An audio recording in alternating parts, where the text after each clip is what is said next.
Episode 145। Mail का response मिलना। दोस्तों, अभी तक आपने पिछले एपिसोड में सुना कि किया कई बार एके को मेल भेजती है पर उसे कोई रिस्पांस नहीं मिलता है, तो किया अपने नेक्स्ट प्लान की ओर आगे बढ़ाने के लिए सुबह जल्दी उठ अपनी तैयारी कर लेती है। अब आगे जैसे ही किया पूरी तैयारी के साथ निकलने को होती है, इस वक्त उसे मेल मिलता है। Who are you. यह मेल एके की तरफ से था। ये देखते ही किया की आंखें चमक उठती है। यस, उसे रिस्पांस मिल गया। थोड़ी देर बाद उसे फिर से मैसेज आता है। What do you want? किया इस बार देर नहीं करती, वह तुरंत आंसर करती है। I need a help from you। दूसरी तरफ से फिर से मैसेज आता है। Why should we help you? किया आंसर करती है। I need your help। I will give you whatever you want in return। दूसरी तरफ से फिर से पूछा जाता है। What can you give us? किया आंसर करती है। Whatever you want, I can give it to you। दूसरी तरफ से फिर से पूछा जाता है। What type of help do you need? किया आंसर करती है, मुझे आपके स्विट्जरलैंड में जाना है। किया के इस मैसेज को देखकर दूसरी तरफ से कहा जाता है कि वो उसे इसकी परमिशन नहीं दे सकते हैं। इतना कहकर उन लोगों ने चैटिंग बंद कर दी। किया ने फिर से कोशिश किया। उसने कई बार कोशिश करके देख लिया, पर अब उन लोगों ने किया के किसी भी सवाल का कोई भी रिस्पांस नहीं दिया। किया समझ चुकी थी कि वह लोग उसके साथ किसी भी तरह का कॉन्ट्रैक्ट नहीं रखना चाहते। अब किया को सिर्फ अपने दम पर वहां जाना होगा। वही किया अब देर नहीं करना चाहती थी। वह तुरंत अपने रूम से बाहर निकल जाती है। दूसरी तरफ जब किया ने उन लोगों को पूरी रात मैसेज किया था, तो उन लोगों ने सोचा था कि यह कोई ऐसा व्यक्ति होगा जो उनसे किसी भी तरह का बिजनेस डील करना चाहता होगा, पर उन्हें नहीं पता था कि यह उसे लैंड में जाने की बात करेगा जहां जाना सबके लिए माना था। ये लोग खुद भी आज तक उसे लैंड में नहीं गए थे, क्योंकि वहां के आदिवासी लोग बहुत ज्यादा खूंखार थे। वह सिर्फ उनके बॉस को ही वहां आने की परमिशन देते थे। उसके अलावा अगर और कोई उनके साथ गया तो वह लोग उसके साथ बहुत ज्यादा मारपीट करते थे। यहाँ तक कि कई बार लोगों ने उनके कई आदमियों को मार डाला था। उनके बॉस का सख्त ऑर्डर था कि अगर उसे लैंड की कोई भी खबर हो तो वह तुरंत उसे दिया जाए। इस वजह से उन लोगों ने बिना देरी किए सारी बात अपने बॉस को बता देते हैं। जैसे ही एके को इस बारे में पता चलता है, तो उसे यह जानने में दिलचस्पी होने लगती है कि आखिर में वह व्यक्ति उसे लैंड में क्यों जाना चाहता है, जबकि पूरी दुनिया को पता है कि वहां जाना यानी अपनी मौत को दावत देना है। और वहां ऐसा क्या है जो वह वहां जाना चाहता है। उसे लग रहा था कि शायद ये भी कोई डॉक्टर है जो वहां के लोगों पर रिसर्च करना चाहता है।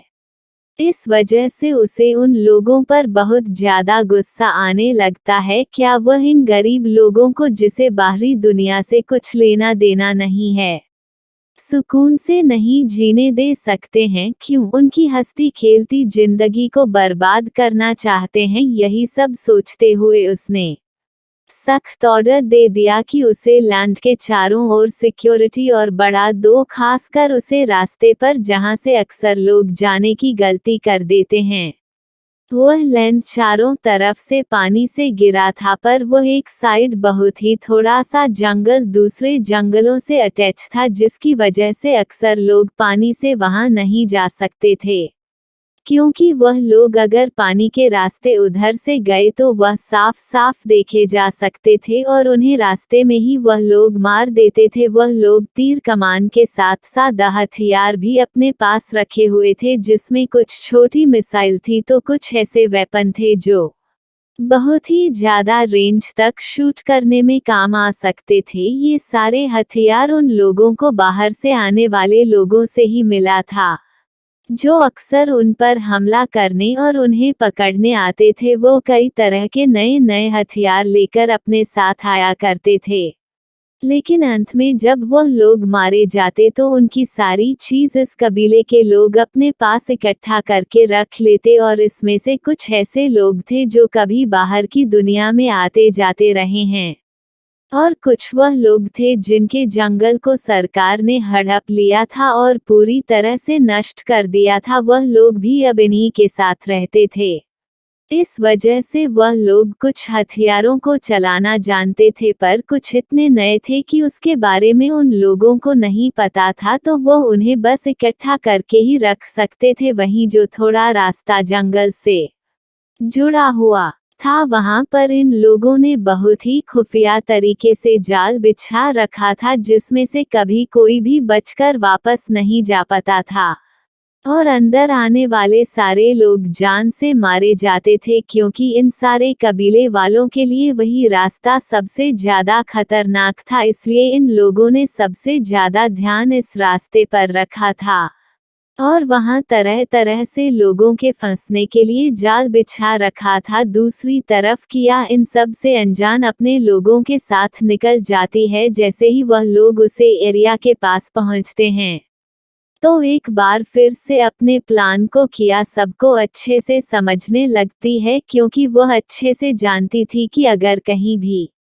चूक हुई तो वह सारे के सारे लोग जान से मारे जा सकते हैं। ये लोग दूर से उसे आइलैंड को देख रहे थे, दूर दूर तक चारों तरफ पानी ही पानी दिख रहा था। एक छोर पर वह आइलैंड था तो दूसरी छोर पर ये लोग खड़े थे। अगर समुद्र के रास्ते उसे लैंड में वह लोग जाते हैं तो वह लोग दूर से भी उन्हें देख सकते हैं। इस वजह से किया को भी वही रास्ता अपनाना पड़ेगा जहां से अब तक बाकी के लोगों ने अपने सफर करने की शुरुआत की थी। पर किया इस तरह के जंगलों में बहुत सालों तक अपनी जिंदगी को बिता चुकी थी, और वह ऐसे कई काबिले वालों के साथ भी रह चुकी थी। अक्सर उसे उन जंगलों में उन लोगों की जान बचाने के लिए जाना पड़ता था जब भी कभी वह लोग किसी जंगली जहरीले जानवर के काटने के वजह से मर रहे होते थे, या फिर किसी जंगली खाने को खाने की वजह से उनकी हालत खराब हो चुकी होती थी। उन जंगलों में रहने की वजह से किया अक्सर उन लोगों की जान बचा लिया करती थी। इस वजह से वह सारे लोग किया को अपना भगवान मानते थे, और उन्हीं लोगों के साथ रहकर किया ने बहुत से ऐसे खुफिया हथियारों और खुफिया तकनीक के बारे में जानकारी हासिल की थी, जो अक्सर ये लोग अपने बचाव के लिए इस्तेमाल करते थे। इस वजह से किया को पहले ही पता था कि जिस रास्ते पर वह लोग जाने वाले हैं उसे रास्ते पर बहुत ही ज्यादा खतरा हो सकता है, वो कभी लौटकर भी वापस ना आए। इस वजह से वह एक बार अपने सभी गार्ड से पूछती है क्या वह लोग उसके साथ जाने के लिए तैयार हैं। अभी भी उनके पास मौका है, वह चाहे तो यहाँ से लौट सकते हैं, लेकिन अगर एक बार वह जंगल के अंदर घुस गए तो वहां से लौटना बहुत ही मुश्किल होगा। लेकिन ये सारे गार्ड किया के वह लोग थे जिनकी किया ने बहुत ही बुरी स्थिति में मदद किया था। इस वजह से वह लोग अगर किया के लिए अपनी जान भी दे दे तो उनके लिए यह बहुत ही गर्व की बात होगी। कोई भी वहां से लौटने को तैयार नहीं होता है। इसी के साथ किया आगे बढ़ जाती है। जैसे ही वह लोग उसे एरिया में इंटर करते हैं, दूर से ही बहुत से लोग जाकर उनके रास्ते को रोक लेते हैं। जब किया उन लोगों को देखती हैं तो उसे समझ नहीं आता कि अब ये लोग कौन हैं।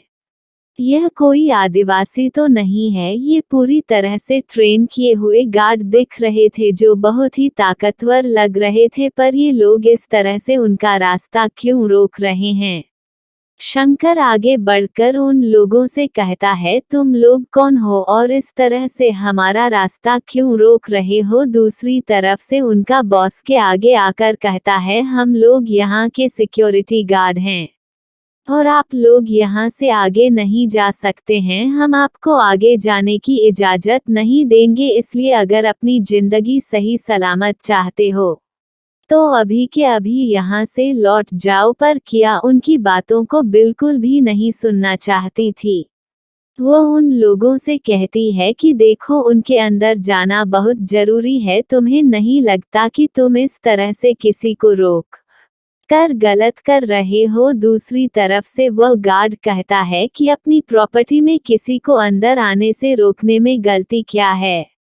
किया उन्हें समझता है कि देखिए, हम किसी भी तरह का आपका नुकसान नहीं करने आए हैं, हमें यहाँ कुछ काम है, हमारे काम होते ही हम तुरंत ही लौट जाएंगे। उसे गार्ड ने किया की और देखकर उसे समझाने की कोशिश की कि वहां जाना खतरे से खाली नहीं है, और अगर वह लोग अंदर चले भी गए तो वह कभी जिंदा वापस नहीं लौट पाएंगे, क्योंकि आज तक जो भी जंगल के अंदर गया है वो कभी वापस नहीं लौटा है। क्या उन लोगों को अब काफी रूठ आवाज में रहती है कि यह हमारा मैटर है, हम समझ लेंगे, बस आप लोग हमारे सामने से हट जाओ और हमें अंदर जाने दो। किया कि ऐसे बिहेवियर को देखकर वह सारे के सारे गार्ड तुरंत ही इन लोगों पर अपनी बंदूकें तान लेते हैं। किया को बहुत देर हो रही थी। अब आगे क्या होने वाला है? क्या ये लोग किया को अंदर नहीं जाने देंगे? क्या इनके बीच लड़ाई होने वाली है, या फिर ये लोग बिना कुछ कहे किया को जंगल के अंदर जाने की परमिशन दे देंगे? चलिए ये जानने के लिए बढ़ाते हैं अपने नेक्स्ट एपिसोड की ओर। एपिसोड 146, जंगल के अंदर का बड़ा खतरा। अब आगे किया के पास बिल्कुल भी वक्त नहीं था और वह सोचती है कि अगर वह इन लोगों से इसी तरह उलझी रही तो वह शाम तक कैसे बाहर आ पाएगी, और अगर अंधेरा हो गया तो वह लोग चाहकर भी अपने आप को उन लोगों से नहीं बचा पाएंगे। इस वक्त किया के लिए उनका एक एक मिनट भी बहुत ज्यादा कीमती था। किया तुरंत ही उसे गार्ड के ऊपर अटैक कर देती है। ये देखकर बाकी सारे लोग भी उन पर अटैक करना शुरू कर देते हैं। देखते ही देखते वहां पर बहुत ही ज्यादा लड़ाई होने लगती है। किया इतनी फोर्स से उन लोगों पर अटैक कर रही थी कि वह एक बार भी संभाल नहीं पा रहे थे। अंत में थक हार कर उन लोगों ने गोली चलाना चाह, लेकिन तब तक बहुत देर हो चुकी थी। किया और किया के लोगों ने उन सब पर अटैक करके उनकी बंदूकें छीन ली थी और उन लोगों को वही अधमरी हालत में छोड़कर किया और उसके गार्ड अंदर जंगल की ओर चल देते हैं। किया ने जिन जिन लोगों को मारा था वह सभी बेहोश हो चुके थे, क्योंकि किया ने अपने हर एक बार में उन लोगों के उसे बिंदु को हिट करती थी, जिससे वह तुरंत बेहोश हो जाते थे। इस वजह से किया जल्दी ही उन सब पर काबू पा लेती है।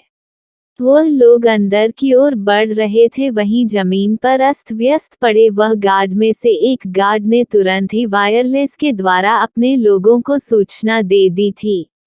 यह एरिया ऐसा था कि यहाँ पर फोन का नेटवर्क बिल्कुल ही नहीं होता था, इस वजह से ये लोग वायरलेस का इस्तेमाल करते थे। जल्दी ही यह खबर एके को भी मिल जाती है, लेकिन इन सब खबर में एके को एक बात बहुत ही इंटरेस्टिंग लगती है कि वहां जाने वाले लोगों की लीडर एक लड़की है जिसका चेहरा पूरी तरह से ढका हुआ था। इस वजह से वह लोग उसे नहीं देख पाए थे, पर उसकी आवाज और उसके शरीर को देखकर इतना पता चल जा रहा था कि वह एक लड़की है। एके ने मन में ही सोचा, काफी इंटरेस्टिंग लग रहा है, चलो देखते हैं ये लोग जिंदा लौट कर आ पाते हैं कि नहीं, क्योंकि उसे अच्छे से पता था कि वहां जाने वाला कोई भी इंसान आज तक जिंदा लौट के नहीं आया है, तो ये छोटे मोटे से ग्रुप के लोग क्या खाक वापस आएंगे। एके ने अपने लोगों को वहां पर नजर रखने को कह दिया और आगे कुछ भी करने से मना कर दिया। अगर वह लोग खुद ही अपनी मौत की ओर बढ़ रहे हैं तो वह क्या कर सकता है। दूसरी तरफ किया अपने लोगों के साथ धीरे धीरे करके जंगल के अंदर इंटर कर रही थी। उसकी नजरें बाज की तरह तेज थी।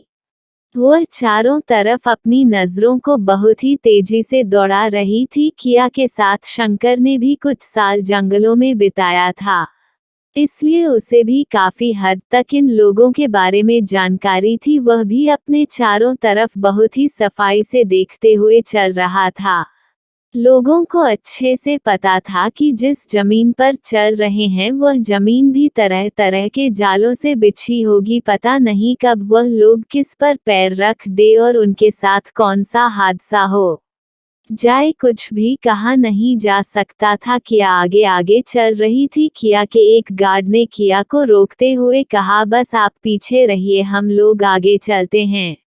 अगर कुछ होगा तो आप हमें बचा लेंगे, लेकिन अगर आपके साथ कुछ हो गया तो हम लोग यहाँ से किसी भी कीमत पर जिंदा वापस नहीं जा पाएंगे। लेकिन किया अपने किसी भी आदमी के साथ कोई गलत ना हो इस वजह से लोगों को आगे आने से मना कर देती है और खुद भी आगे आगे चलने लगती है।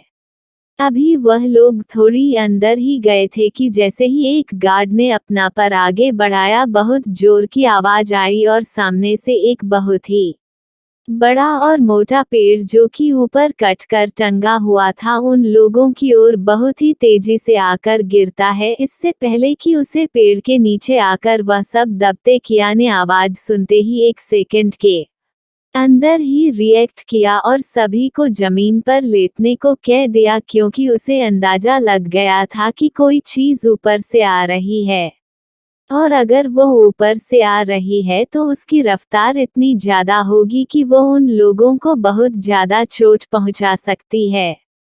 और हुआ भी यही, वह पेड़ काफी तेजी से उन लोगों के ऊपर से होते हुए दूर जाकर गिरता है। ये देखकर तो एक पल के लिए सभी की सांस अटक जाती है। वह पेड़ इतना बड़ा और भारी था कि उसे तो ठोकर खाने पर उनका सर एकदम से चिपक जाता। किया ने उन सभी को बहुत ही सावधानी से उठने को कहा और सभी को अलर्ट कर दिया कि खतरा अब यहाँ से शुरू हो चुका है, हो सकता है अब हमें हर कदम पर एक नए खतरे का सामना करना पड़े। किया ने तुरंत ही उन लोगों को अपने आसपास पेड़ों से एक बड़े दल को तोड़ने को कह दिया। कम से कम 5 फीट का एक मोटा डंडा सभी ने तोड़ लिया था। आप सभी उसे डंडे की सहायता से जमीन को टटोल टटोल कर आगे बढ़ रहे थे। तभी एक गार्ड का डंडा उसे शिकंजी पर जाता है जो काफी तेजी से उसे डंडे को जकड़ लेता है। या शिकंजा अक्सर शिकारी जानवरों को फंसाने के लिए लगाया करते थे। उसकी पकड़ इतनी ज्यादा तेज होती थी कि उसे पर पड़ने वाला पर तुरंत ही टूट जाता था। पर इत्तेफाक से वह एक डंडा था, लेकिन इसी के साथ ही एक बड़ा सा जाल जाकर उन लोगों पर गिरता है। इस वक्त किया के साथ कुछ लोग आगे बढ़ चुके थे, इस वजह से वह लोग जाल की चपेट में नहीं आते। जल इतना भारी और इतनी तेजी के साथ आता है कि उन लोगों को उससे काफी चोट आ जाती है। कई लोगों के चेहरे से तो खून भी बहने लगा था, क्योंकि उसे जाल में कांटे लगे हुए थे। किया और बाकी के बच्चे लोग जल्दी से उन लोगों को उसे जाल से अलग करने लगते हैं। वह सभी लोग काफी तेजी के साथ जाल को काट रहे थे जिससे उनके लोग बाहर आ सके। कैसे तैसे करके वह उन लोगों को उसमें से निकलते हैं और अब फिर से आगे की ओर बढ़ने लगते हैं। इस वक्त वह लोग बिल्कुल भी आवाज नहीं कर रहे थे, क्योंकि उन्हें डर था कि आसपास छुपे आदिवासी लोग उनकी आवाज को सुनकर सतर्क ना हो जाए। वह लोग धीरे धीरे करके थोड़ा और अंदर आ जाते हैं। जैसे ही वह लोग अंदर आते हैं उन्हें एक बांस का जंगल दिखाई देता है। किया ध्यान से उसे पूरे जंगल को देखती हैं। वह जंगल इस वक्त बहुत ही ज्यादा शांत दिख रहा था। किसी भी तरह की कोई आवाज नहीं आ रही थी। किया को कुछ खतरा महसूस हो रहा था। उसे पता था कि अक्सर बांस के जंगलों में बहुत ही तरह से अटैक किया जा सकता था। अब इन आदिवासियों का कौन सा जाल इसमें बिछा होगा, किया को अब कुछ पता नहीं था। पर वह लोग इस तरह से रुक नहीं सकते थे, सो वह धीरे धीरे करके आगे बढ़ने लगते हैं। एक एक कर अपने सामने से बांस को हटाते हुए वह लोग अंदर की ओर चले जा रहे थे। लेकिन तभी अचानक कुछ ऐसा होता है कि जिसे देखकर सभी की आंखें बड़ी हो जाती है। चारों तरफ से वह बांस काफी तेजी से आकर लोगों पर अटैक करने लगता है। शायद उन लोगों ने ध्यान नहीं दिया था कि कोई एक बस वहां में था। जिसे हटाने से वह सारे के सारे एक दूसरे से अटैच बस उन पर आकर चोट पहुंचा रहे थे। शायद उनके सरे को खींचकर एक दूसरे से बांध दिया गया था और सारे को कुछ इस तरह से अटैच किया गया था कि एक के छूते ही वह सारे एक के बाद एक अपने आप ही खुलते जा रहे थे और वह इतनी तेजी और झटका के साथ अपनी जगह पर वापस आ रहे थे। लेकिन अगर इनके बीच कोई भी पड़ जाए तो वह उतने ही तेज से उड़कर जा दूर गिरता था। किया के बहुत से गार्ड को चोट आ चुकी थी। किया ने तुरंत ही सबको पेड़ों की जड़ के पास चिपकने का ऑर्डर दे दिया, जिसकी वजह से वह लोग उन लंबे बस के तेज रफ्तार आते हुए पहुंच से दूर हो सके। काफी देर तक ऐसा होने के बाद वहां शांति छा जाती है। अब धीरे धीरे करके सब लोग बाहर निकलते हैं। जितने लोग सही समय पर छुप गए थे वह लोग तो सुरक्षित बच गए थे, पर जिन लोगों को चोट आ गई थी उन्हें बहुत जोर से लगी थी, जिस वजह से किसी का हाथ टूट गया था तो किसी के पैर में इतनी ज्यादा चोट लगी थी कि वो खून से लहूलुहान हो चुका था। सच में यह आदिवासी लोग बहुत ही ज्यादा दिमाग लगाकर अपना काम करते हैं। शायद तभी वो बिना किसी भी तरह के हथियार के भी अपने आप को सुरक्षित रख पाते हैं। किया उन लोगों को ऐसे रास्ते पर नहीं छोड़ सकती है। इस वजह से वह उन लोगों को अपने साथ लाए हुए कुछ दवाइयां को खाने को देती है। किया को पहले से ही पता था कि इस तरह की सिचुएशन उनके सामने आएगी जिसमें उन्हें काफी चोट लगेगी और दर्द की वजह से शायद वह लोग आगे नहीं बढ़ पाएंगे। ये दवा खाते ही उन सभी लोगों को राहत मिल जाती है। अब उनके शरीर में बिल्कुल भी दर्द नहीं था। किया कि ये दवा काफी तेजी से उन पर असर करती है। किया फिर इन लोगों को लेकर आगे बढ़ जाती है। तभी किया की नजर ऊपर की ओर पड़ती है। वह देखी है कि पेड़ों के पत्तों के बीच झुरमुट में कुछ बड़ा सा छिपा कर रखा गया है। किया ध्यान से देखती है तो उसे पता चलता है कि यह काफी बड़ा पत्थर है। शायद अगर यह पत्थर इतनी ऊंचाई से किसी पर गिरे तो उसके शरीर का कोई अंग भी सही सलामत नहीं बचेगा और इंसान की मृत्यु तुरंत हो जाएगी। पर यह पत्थर किस चीज से बंधा हुआ है और ऐसा क्या उनसे टच होगा जिससे ये पत्थर नीचे की ओर गिरेगा? किया अपने लोगों को इन बड़े पत्थरों से कैसे बचाकर आगे ले जाए, क्योंकि अब उसे पता चल चुका था कि इसी तरह बहुत से पेड़ों पर यह पत्थर छुपा कर रखा गया होगा और रास्ता बस यही है। इसके अलावा वह दूसरी तरफ से नहीं जा सकती है। उन लोगों को चलते चलते इस वक्त 2 घंटे बीत चुके थे, पर वह लोग अभी भी आधे जंगल में नहीं पहुंचे थे। किया थोड़ी देर सोचने के बाद अपने सभी गार्ड को ऑर्डर देता है कि वो सभी पेड़ों की जड़ों से खुद को छुपाते हुए निकले, क्योंकि ऊपर बहुत बड़े पत्थर बांधे गए हैं। अगर वो उन पर गिरा तो तुरंत ही उनकी जान चली जाएगी। उसके ऑर्डर को पाते ही सभी लोग अब पेड़ों के जड़ों के नीचे से अपने आप को छुपाते हुए जाने लगते हैं। लेकिन तभी अचानक किसी का पर एक बड़े से जड़ पैर पड़ता है, जिसकी वजह से वह जड़ उसकी पैर में उलझ जाता है तो वह उसे खींचते हुए आगे की ओर बढ़ जाता है। जैसे ही उसे जड़ पर खिंचाव मिलता है वह पत्थर तेजी के साथ नीचे की ओर गिर जाता है। ये देखते ही किया सबको अलर्ट करती है। तभी वह पूछता है कि यह कैसे हुआ, क्या किसी ने कुछ ऐसा छुआ है जिससे तुरंत ही यह पत्थर नीचे आकर गिर गया? उसे गार्ड ने बताया कि यह जड़ उसे खींच गया था, उसके तुरंत बाद ही यह पत्थर नीचे गिरा है। किया को समझ आ जाता है कि सारे पत्थर ऐसे ही पतले जड़ों से बांधे गए हैं जिस जमीन पर फैलाया गया है। अगर वह उनके पैरों से खींचना है तो एक के बाद एक फिर सारे पत्थर इन पर गिरना शुरू हो जाएंगे। किया उन लोगों को और भी सतर्क होकर चलने को कह देती है। अभी किया की नजर एक पतले लंबे जड़ पर जाती है। वह सबको छुपाने को कह देती है। और उसे जड़ को काफी तेजी के साथ खींचती है। जैसे ही वो खींचती है, एक के बाद एक सारे पत्थर अपने आप ही तेजी से गिरने लगते हैं। वह देख सकती थी कि वहां इतने सारे पत्थर थे कि अगर एक पूरी सेना उसके नीचे खड़ी होती तो वह सारी की सारी मेरी जा चुकी होती। दूर तक बस वह पत्थर गिरते हुए ही नजर आ रहे थे। सच में बहुत ही भयानक दृश्य था। वह लोग काफी देर तक वहीं खड़े रहते हैं। जब इन पत्थरों की आवाज आना बंद हो जाता है तो वह लोग फिर आगे बढ़ते हैं, लेकिन उन्हें नहीं पता था कि इन पत्थरों की तेज आवाज से सारा जंगल डाल चुका था। और अब तक उसे और सिक्योरिटी में बैठे कबीले के कुछ लोगों को पता चल जाता है कि फिर से जंगल के अंदर कोई आ रहा है। वह सारे लोग अलर्ट हो जाते हैं और बच्चे और औरतों और कुछ बुजुर्ग लोगों को छोड़कर कबीले के लोग अपना तीर कमान उठाकर इस ओर आ जाते हैं।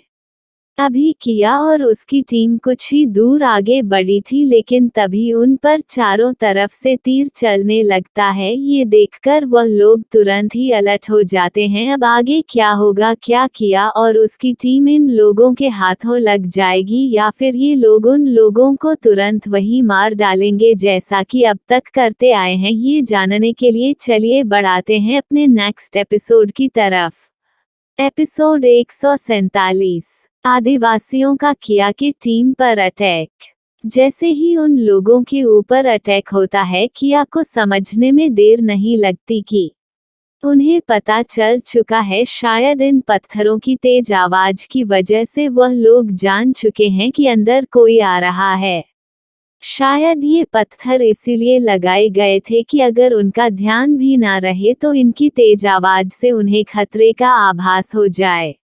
इस वक्त वह सब लोग उन पर तीर से हमला कर रहे थे, पर ये तीर कौन चला रहा है ये पता नहीं चल रहा था, क्योंकि यह तीर हवा से होते हुए ही उन पर गिर रहा था। ये सीधा अटैक नहीं था क्या, बस वह लोग हवा में ही छोड़ रहे थे, जिससे सामने वाला डर कर वापस चला जाए। किया उन लोगों को किसी भी तरह से नुकसान नहीं पहुंचाना चाहती थी। वह किसी की जान बचाने के लिए किसी की जान नहीं लेना चाहती थी, इसलिए वह लोग कुछ देर वहां छुप जाते हैं। लेकिन इस तीर के हमले से किया के कुछ गार्ड को चोट लग जाती है, पर हैरानी वाली बात ये थी कि उसे तीर में जहर लगा हुआ था। इस वजह से अब गार्ड की हालत खराब होने लगती है।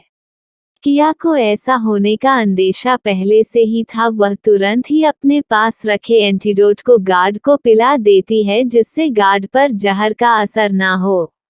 कुछ ही देर में दोनों तरफ से शांति छा जाती है। किया को पता नहीं था कि वह लोग लौट गए हैं या छुपाकर अभी वहां बैठे हैं। ये चेक करने के लिए वह अपने कुछ गार्ड को इशारा करती है तीर चलाने को। जैसे ही वह गार्ड तीर चलाते हैं, फिर से उधर से काफी मात्रा में तीरों की बौछार होने लगती है। अब किया को पता चल चुका था कि वह लोग इस रास्ते से हटने वाले नहीं है, चाहे ये पूरी रात ही क्यों ना उनसे लड़ते रहे। अगर वह आतंकवादी होते तो क्या उन्हें एक पल भी ना लगती गोलियों से भूंजने में, पर वह लोग सीधे साधे आदिवासी लोग थे। किया उन्हें किसी भी तरह से नुकसान नहीं पहुंचाना चाहती थी।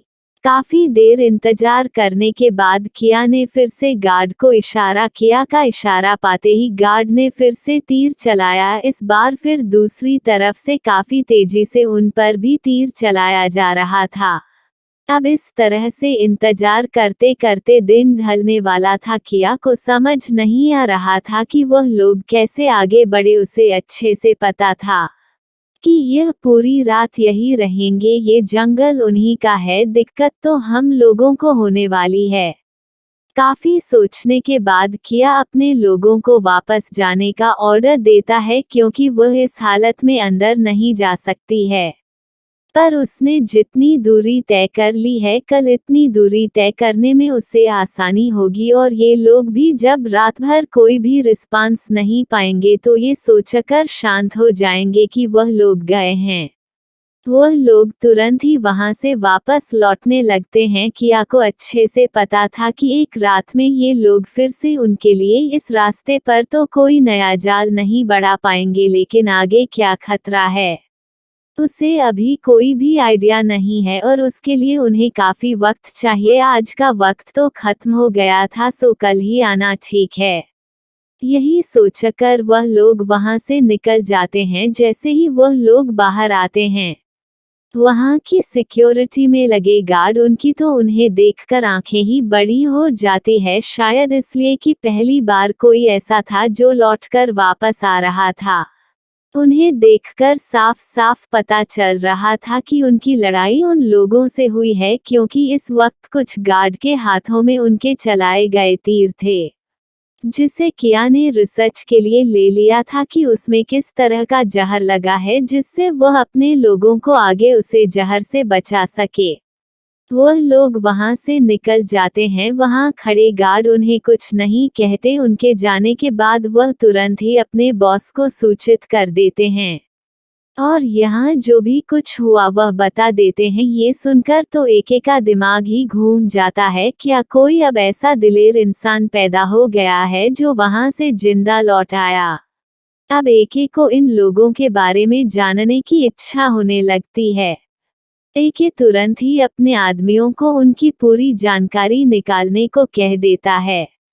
दूसरी तरफ किया उन लोगों के साथ वापस अपने होटल आ जाती है। वह उन सभी को जाकर आराम करने को कहती है और खुद भी उसे तीर को लेकर अपने रूम में चली जाती है और रूम में जाकर सबसे पहले तो फ्रेश होती है। नहाने के बाद उसे थोड़ा आराम महसूस होता है। उसके पास इस वक्त बिल्कुल भी आराम करने का वक्त नहीं था। वह तुरंत ही अपने छोटे से बॉक्स को खोलकर अपने एक्सपेरिमेंट लैब को ओपन करती है और उसे तीर के कुछ सैंपल लेकर चेक करने लगती है। जैसे जैसे वह उसे चेक कर रही थी उसकी आंखें बड़ी होती जा रही थी। लगातार बार बार चेक करते उसे 1 घंटा बीत जाता है। अब जाकर किया पूरी तरह से कंफर्म हो चुकी थी यह जहर इस तरह का जहर है जो अक्सर किसी को तुरंत जान से करने के लिए दिया जाता है और उसके पास इतना मौका भी नहीं होता है कि वह खुद को अस्पताल ले जाते तक जिंदा रख पाए। कुछ वक्त पहले इस जहर का सैंपल उसने अमेरिका में पाया था। ये जहर एक खास तरह की जड़ी बूटी से बनाया जाता था और वह जड़ी बूटी अमेरिका के जंगलों में भी पाई जाती थी, जिस वजह से इसकी तस्करी होने लगी थी और सरकार ने उसे पर पूरी तरह से बंद लगा दिया था। लेकिन फिर भी छुप छुप कर कुछ लोग उसे बेचा करते थे, पर यह अब पूरी तरह से खत्म हो चुका था। उसे जड़ी बूटी को पूरी तरह से ही नष्ट कर दिया गया था, पर इन जंगलों में यह अभी भी पर्याप्त मात्रा में होगा, इसी वजह से ये लोग इसका इस्तेमाल कर पाते हैं। ये जड़ी बूटी बहुत से पॉइजन का एंटीडोट बनाने में काम आ सकती थी। थोड़ी ही देर में सारी जानकारी हासिल कर ली। उधर दूसरी तरफ एके को उसका सेक्रेटरी आकर किया के बारे में जानकारी देने लगता है। ये लड़की इंडिया से आई है और यह अपने साथ कुछ ही गार्ड लेकर आई है। इसके बारे में किसी भी तरह की जानकारी उपलब्ध नहीं है। इंडिया में ये कौन है, क्या करती है, ये कुछ भी पता नहीं चल पाया है और यह जंगलों में क्या करने आई है ये भी पता नहीं चल पाया है। इसकी आइडेंटिटी पूरी तरह से छिपा कर रखी गई है, यहाँ तक कि हमें किसी भी तरह से इसकी कोई फोटो भी नहीं मिली है। जो भी मिला है सब में इसने मास्क पहने हुआ है, इस वजह से इसका फेस रिवील नहीं होता है और गार्ड से पता चला है कि ये लोग आधे जंगल तक पहुंच चुके थे। इन लोगों ने उन बड़े पड़ाव को पास कर लिया था, लेकिन लास्ट में आदिवासियों को पता चल गया, जिसकी वजह से उन लोगों ने इन पर तीर से हमला कर दिया। इन लोगों के पास हथियार थे, पर इन लोगों ने किसी पर कोई भी फायरिंग नहीं की। शायद ये लोग उन्हें नुकसान नहीं पहुंचाना चाहते थे, इस वजह से ये लोग वापस आ गए और मुझे अंदाजा है कि कल ये फिर से जाएंगे। एके उनकी बात सुनकर हंसने लगता है। इतना आसान नहीं है जंगल के अंदर जाना, ये लोग तो बस उतना ही पहुंच पाए थे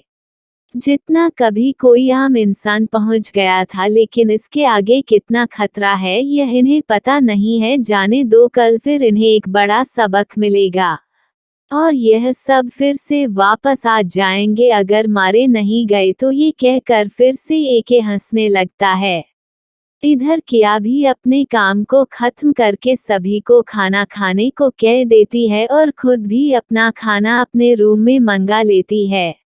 जैसे ही वह अपना खाना खाकर उठाती है, उसके फोन पर कॉल आने लगता है। जैसे ही वह अपना फोन दिखती है, उसे पता चलता है कि उसका मयंक भाई उसे फोन कर रहा है। किया तुरंत ही मयंक का कॉल रिसीव कर लेती है। मयंक बहुत ही चिंता के साथ पूछता है, बच्चा तुम ठीक हो और वहां सही से पहुंच गई हो ना? किया बड़े आराम से जवाब देती है, हाँ भाई मैं बिल्कुल ठीक हूँ और मैं यहाँ बिल्कुल आराम से पहुंच गई हूँ। आप मेरी फिक्र बिल्कुल मत करिए, मैं एकदम ठीक हूँ। अपनी बहन की प्यारी आवाज सुनकर अब जाकर मयंक की जान में जान आता है, वरना वह 2 दिन से परेशान था कि किया के साथ वहाँ क्या हो रहा होगा। मयंक एक बार फिर से किया से रिक्वेस्ट करने लगता है कि बच्चा प्लीज मुझे अपने पास आने दो, मैं तुम्हारे साथ रहूंगा तो तुम्हारा काम आसान हो जाएगा। पर किया को पता था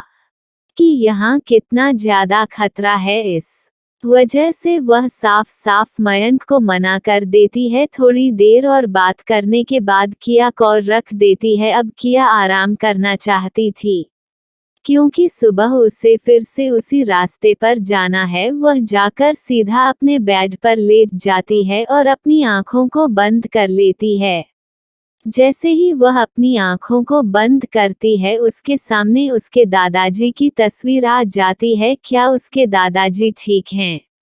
ये सोचते हुए वह तुरंत उठकर बैठ जाती है। वह तुरंत ही रूहानी से बात करती है। रूहानी किया को तसल्ली देता है कि दादाजी बिल्कुल ठीक है और आज उनसे मिलने कोई नहीं आया था और तुम अपना काम करो, यहाँ की टेंशन बिल्कुल मत लो, मैं यहाँ सारी सिचुएशन को संभाल लूंगी, तुम सिर्फ अपने काम पर फोकस करो। किया सुहानी की बातों को सुनकर रिलैक्स फील करती है। वह थोड़ी देर और रूहानी से बात करके फोन रख देती है। अब जाकर उसका मन हल्का हो जाता है। वह फिर से लेट जाती है। थकी होने की वजह से उसे तुरंत नींद आ जाती है।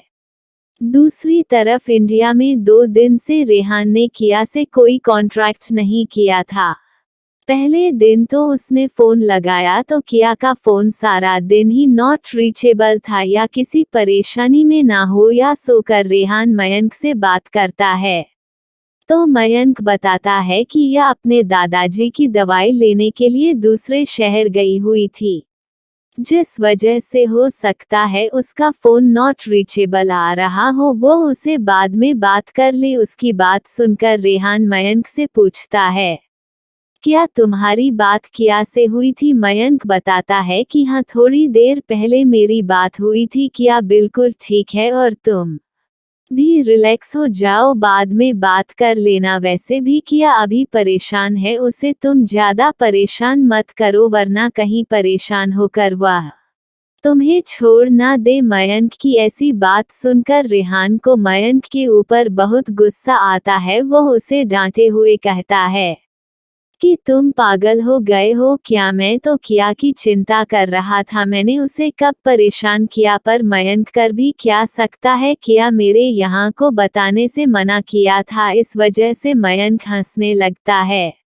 और कहता है कि अरे मैं तो बस यूं ही कह दिया था, तुम इतना गुस्सा क्यों होते हो? अपने दिमाग को ठंडा रखो, वक्त मिलने पर मैं किया को कह दूंगा, वह तुमसे खुद ही बात कर लेगी। उसकी बात सुनकर रेहान को थोड़ी शांति मिलती है। वह अपना फोन रख देता है और सोचने लगता है कि किया काफी परेशान होगी, क्या उसे इस वक्त किया के साथ होना चाहिए? वह ऐसा क्या करे कि वह थोड़ा सा वक्त किया के साथ बिता पाए।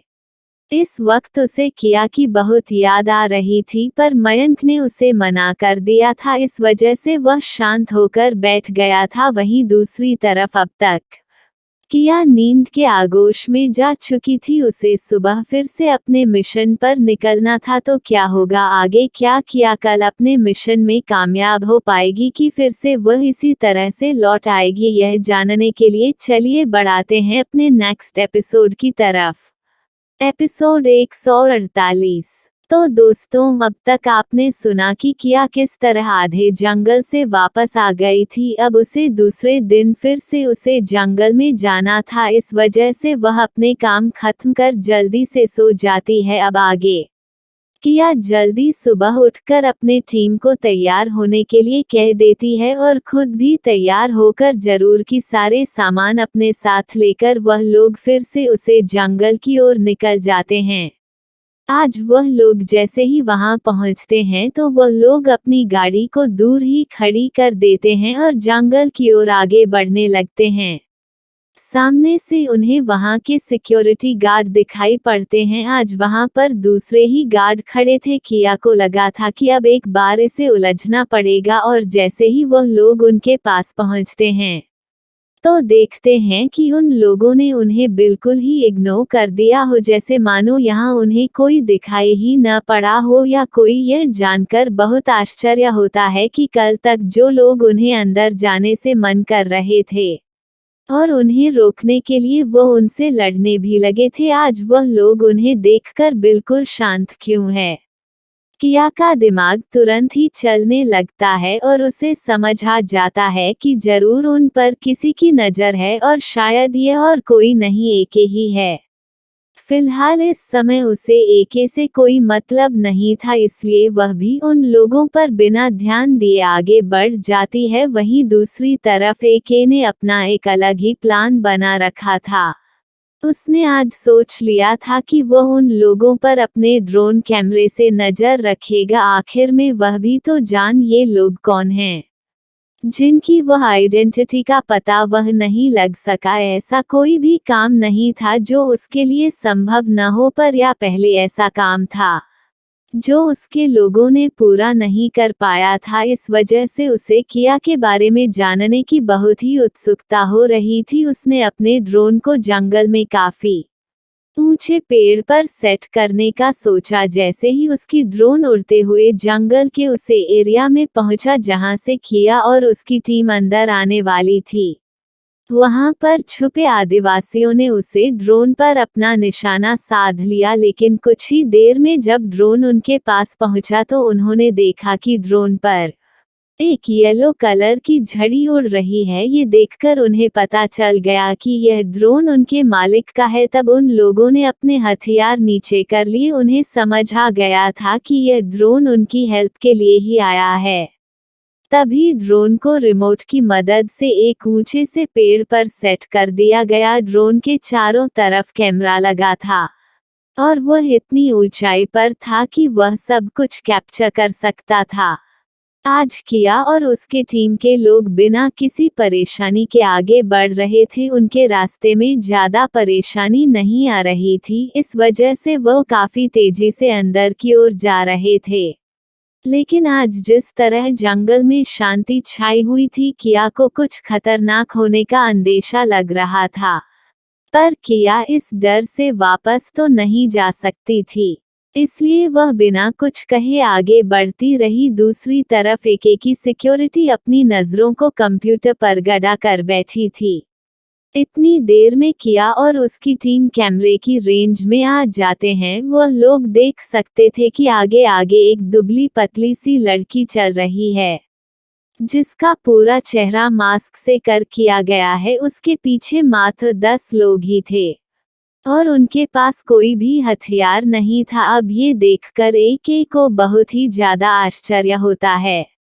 ये कैसी बेवकूफ लीडर है जिसे अपने लोगों की जिंदगी की परवाह नहीं है और ना ही अपने जिंदगी की। मात्र 10 लोगों को लेकर इतनी खतरनाक जंगल में जा रही है। क्या ये कोई बाहुबली है या खुद को दुनिया का सबसे पावरफुल इंसान समझता है, जिसके एक ही बार से सारे के सारे लोग मर जाएंगे और यह जिंदा वापस आ इस समय उसे किया के ऊपर बहुत ही हंसी आ रही थी और उसे दुनिया का सबसे बड़ा बेवकूफ इंसान किया ही नजर आ रही थी। आज यहाँ तक पहुँचने के लिए कितने ही खुफिया आर्मी के एजेंट अपनी एक बड़ी सेना के साथ भी इंटर नहीं कर पाए थे, और यह बेवकूफ लड़की मात्र कुछ लोगों को लेकर उन भयानक लोगों के बीच जा रही है जो एक बार भी किसी को मारने से पहले नहीं सोचते हैं। क्या इस लड़की को अपने जिंदगी से प्यार नहीं है? वह देख सकता था कि वह लड़की कितनी लापरवाही के साथ अंदर चली आ रही है। क्या इस भयानक जंगल में उसे पूरी तरह से सतर्क नहीं होना चाहिए था? लेकिन वह तो जैसे अपने घर जा रही हो, ना तो उसके चाल में किसी भी तरह की डर और घबराहट थी, ना ही उसके आदमियों के चेहरों पर। शायद वह सब एक बड़े वाले इडियट थे, लेकिन उसे क्या पता किया के दिमाग में तो कुछ और ही चल रहा था। उसे पता था कि अगर चारों तरफ शांति है तो अभी उनका रास्ता बिल्कुल साफ है, लेकिन आगे शायद कुछ इतना खतरनाक होने वाला है जिसे वह सोच भी नहीं सकते हैं। लेकिन उसने खुद को सिचुएशन के लिए प्रिपेयर कर रखा था। अभी कुछ ही दूर अंदर वह लोग और गए थे कि उन पर बड़े बड़े से जाल फेंक दिए जाते हैं। किया भी जान चुकी थी कि उन लोगों पर इसी तरह का अटैक होने वाला है। वह उनके साथ ज्यादा देर तक आंख में चोली नहीं खेल सकती थी, इस वजह से वह डायरेक्ट ही उनके सामने आ जाती है, जिससे उनसे मिलकर वो कोई रास्ता निकाल सके। वैसे भी वह चाहकर भी यहाँ से जिंदा नहीं जा पाती, लेकिन शायद उनसे मिलकर वो उन्हें समझ पाए, इसलिए आज उसने किसी भी तरह के दिखावटी हथियार नहीं लिए थे। जो भी लिया था उन लोगों ने बहुत ही सीक्रेट वेपन लिया था, जो कि अगर वह लोग पकड़ भी लेते हैं तो उसका इस्तेमाल करना नहीं जानेंगे। उधर कैमरे से जैसे ही एके उन्हें उनके हाथों पकड़ता हुआ देखा है तो वह अपना सर ही पीट लेता है। शायद ही उसने अपनी पूरी जिंदगी में इतने बड़े बेवकूफ लोगों को देखा है जो खुद ही शेर की मुंह में घुस गए और उसे इनवाइट कर रहे हैं कि वो उन्हें खा ले। तो दोस्तों, अब आगे क्या होगा? क्या वह आदिवासी कबीले के लोग अब इन लोगों को मार डालेंगे, या फिर क्या उन्हें अब खुद से बात करने के लिए तैयार कर पाएगी? क्या वह लोग किया की बातों को सुनेंगे? पर किया को तो उनकी भाषा बिल्कुल भी पता नहीं है, तो वह अपनी बात को उन्हें कैसे समझ पाएगी? या फिर वह लोग तुरंत ही किया और उसकी टीम को जान से मार डालेंगे? और एक का क्या रिस्पांस होगा? वह अपने सामने इतने बड़े बेवकूफ़ों को देखकर उनके बारे में आगे क्या सोचेगा? जानने के लिए हमारी स्टोरी के साथ बने रहे और कमेंट करके अपनी राय जरूर दें। जाने से पहले चैनल को लाइक सब्सक्राइब करना बिल्कुल ना भूलें। मिलते हैं आपसे अपने नेक्स्ट एपिसोड के साथ। धन्यवाद।